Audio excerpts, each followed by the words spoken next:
Can beauty change us? This afternoon, we had a funeral for a woman who was a student at UC Berkeley in the 1940s. And I asked the congregation to imagine being in faculty glade on the Berkeley campus in springtime. Beautiful cottony clouds overhead, sitting in the shade of these ancient oak trees on a hillside just above the beautiful sounds of Strawberry Creek as it bubbles past.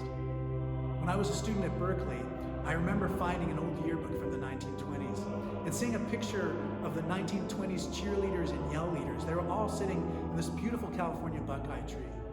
And 60 years later, that tree was still there. There was so much about that beautiful spot that had not changed at all in 100 years. And in places and moments like that, we have a chance to sense the eternal truths, this beauty that lasts and connects us.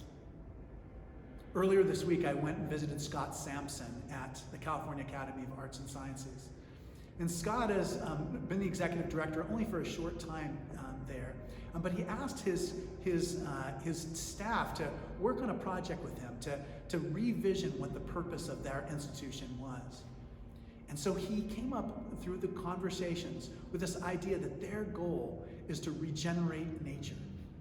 That nature all around us, we know from the scientific facts what's happening with climate change and species diversity. We know there's the infiltration of plastics. There's so much scientifically we know about the destruction of the earth around us. But there's so many reasons to have hope, because human beings aren't primarily destructive, we're creative. We're not primarily individualistic or out for ourselves, but we're cooperative. And so he has a great hope for the future. But part of what that hope requires is a new story, a lot of new stories, about how we're connected to each other and how we're connected to the land, to the planet, to the ecosystems that we all inhabit. Here in San Francisco, we are at the mouth of the second largest inland delta in the world. And so it has a rich, this landscape has a rich heritage, a rich connection. When I surf the ocean at Ocean Beach, I see dolphins and snowy plovers and beautiful pelicans. And the trees that we have here in San Francisco, the Monterey cypress trees, the imported eucalyptus trees, they are part of this beauty of this nature that can transform our souls and can transform our whole societies and can transform the earth itself.